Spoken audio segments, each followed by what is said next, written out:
Hujan turun tanpa suara malam itu, menyelimuti desa terpencil dengan kabut tipis yang dingin. Di ujung jalan tanah berdiri sebuah rumah tua yang sudah lama ditinggalkan. Jendelanya gelap seperti mata kosong.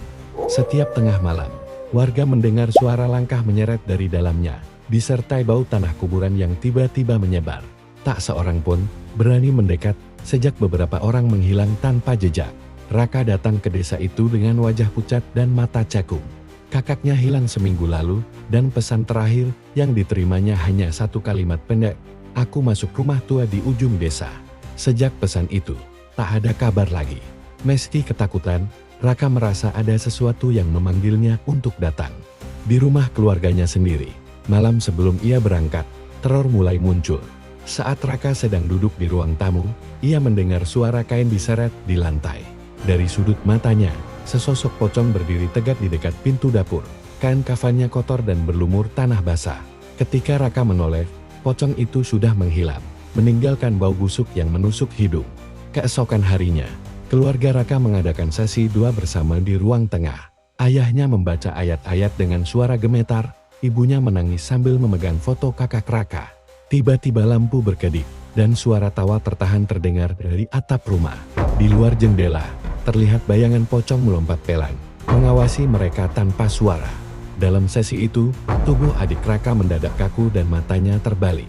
Dengan suara berat yang bukan suaranya, ia berkata bahwa kakak Raka tidak akan pernah pulang. Angin dingin berembus dari segala arah, memadamkan lilin-lilin doa satu persatu. Raka sadar, apapun yang mengikuti kakaknya kini mulai mendekati keluarganya. Dengan tekad bercampur putus asa, Raka pergi ke rumah tua itu malam harinya. Pintu kayu terbuka sendiri saat ia mendekat, mengeluarkan bau tanah basah dan darah lama.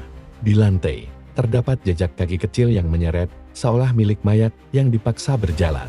Dari dalam, terdengar tawa pelan yang membuat bulu kuduknya berdiri. Saat melangkah masuk, pintu tertutup keras di belakangnya. Cahaya senter memperlihatkan pocong berdiri di sudut ruangan. Tubuhnya miring dan kepalanya terkulai tidak wajar. Pocong itu melompat perlahan mendekat, tali kain di lehernya mengencang dan mengeluarkan suara berderak. Raka mundur, namun kakinya terasa berat, seperti ditarik sesuatu. Dari lantai atas, terdengar suara kakaknya memanggil namanya. Tangga kayu berderit saat Raka naik, dan di tengah tangga ia melihat foto keluarganya tergantung terbalik. Wajah kakaknya dicoret hitam, sementara wajah Raka mulai tampak pudar seolah sedang dihapus dari dunia. Di sebuah kamar, Raka menemukan sosok yang mirip kakaknya duduk membelakangi. Saat menoleh, wajah itu kosong dengan mata hitam pekat, tersenyum terlalu lebar. Dari belakangnya, muncul pocong lain, kainnya robek dan penuh tanah.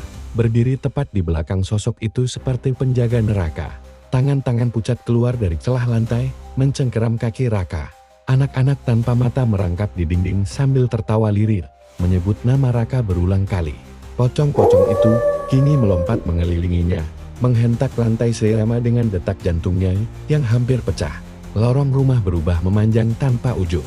Setiap pintu yang dibuka memperlihatkan kematian yang sama, dan di salah satu ruangan Raka melihat keluarganya terikat, dikelilingi pocong yang menunduk seperti sedang berdoa terbalik. Jeritannya tertelan oleh dinding yang menutup rapat. Suara tul dan serak bergema, mengatakan bahwa rumah itu lapar dan menuntut satu keluarga utuh. Raka merasakan sesuatu masuk ke dadanya, dingin dan berat, seperti tanah kuburan yang dipadatkan dari dalam. Pocong terakhir berdiri tepat di hadapannya, wajahnya kini berubah menyerupai wajah Raka sendiri. Pagi harinya, warga menemukan rumah tua itu terbuka.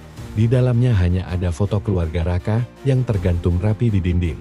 Kini lengkap dengan semua anggota tersenyum kaku. Sejak itu, setiap malam terdengar suara kain kafan diseret dari dua rumah, sekaligus rumah tua di ujung desa dan rumah keluarga Raka yang kini ikut kosong, menunggu penghuni berikutnya.